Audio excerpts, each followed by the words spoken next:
Pop quiz, hotshot. Who is the bad guy in A New Hope? No, not Darth Vader.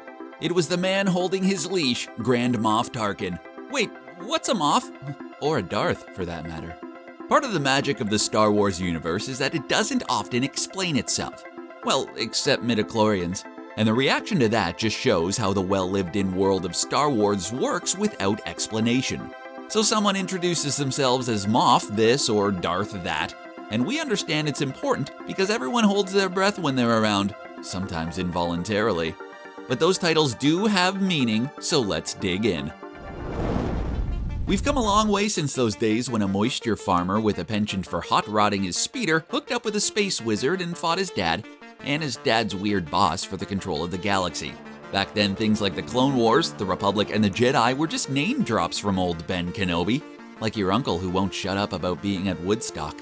"You were 5, Uncle Gary, and nowhere near there," Grandma told on you. Since then, the world is filled out with a set of prequels, sequels, animated series, comics, books, source books, shorts, specials, toys. The galaxy far, far away has gotten bigger, and thanks to a division between pre-Disney and post-Disney, has also gotten smaller. With that mix of what's considered canon and what's referred to as legends or expanded universe, we've been able to fill in those gaps that would get in the way of all the swashbuckling action. No one wanted to grind A New Hope to a halt, while Grand Moff Tarkin explained what exactly a Grand Moff is. Part of that building out is in the prequels, where we learned not only what exactly the Clone Wars was, but also what the Old Republic looks like, as well as what the galaxy was like with the Jedi Order. The Republic operated like a massive bureaucracy, with each planet sending their own representatives in the form of senators. It was a republic in that it was a group of self-governing states that agreed to a representative governing body that regulated interstate conflict and other external affairs, mostly by making speeches on flying saucers while people cheered or booed.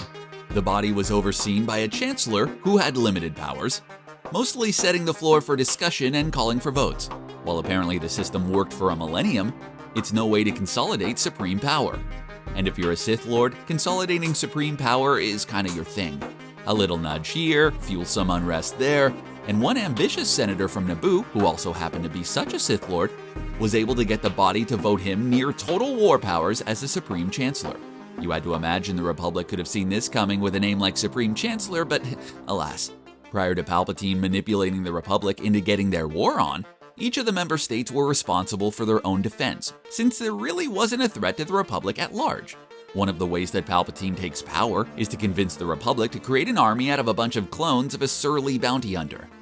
Before then, they were organized by younglings, very young Force-sensitive children who were trained in the Force.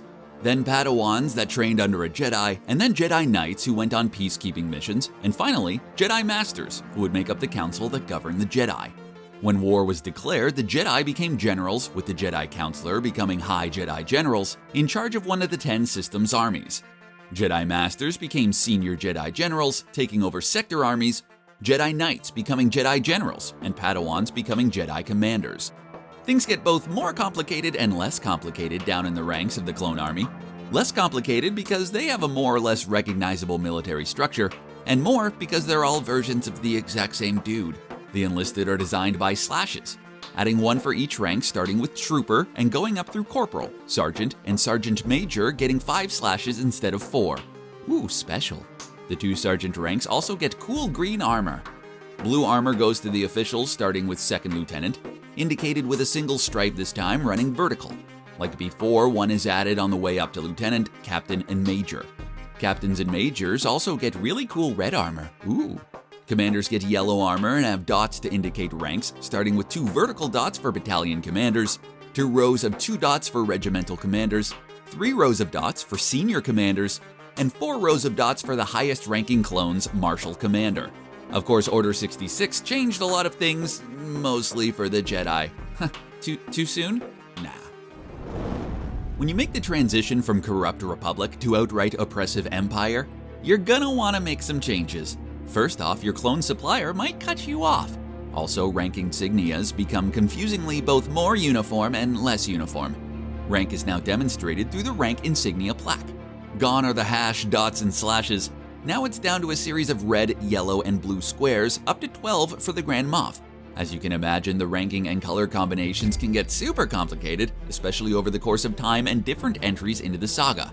Thankfully, costume designer Glenn Dillon got together with co-designer David Crossman, who is also a military expert, to create a chart of all the ranks and their insignias in an Instagram post. On the chart, you can see the breakdown of ranks from top to lowly bottom for the Imperial military, to the top where the man himself, Grand Moff Tarkin, sits. So, wait, what's a Moff then? Going back to the Republic, one of the weaknesses that Palpatine was able to exploit was the general lack of any central command.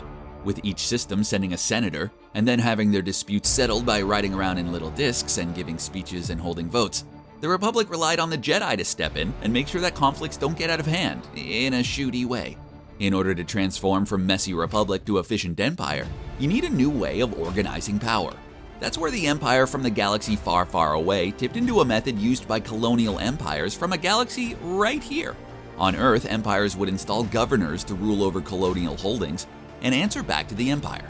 The Moffs were essentially regional governors that were installed to take command over the large sections of the Empire. It wasn't an overnight process. Between Revenge of the Sith and A New Hope, the Empire was still working with the Senate. While the Empire had a bunch of Imperial troops, Star Destroyers, and TIE Fighters, they didn't have the Jedi to keep order. I wonder what happened to them. Oh, right.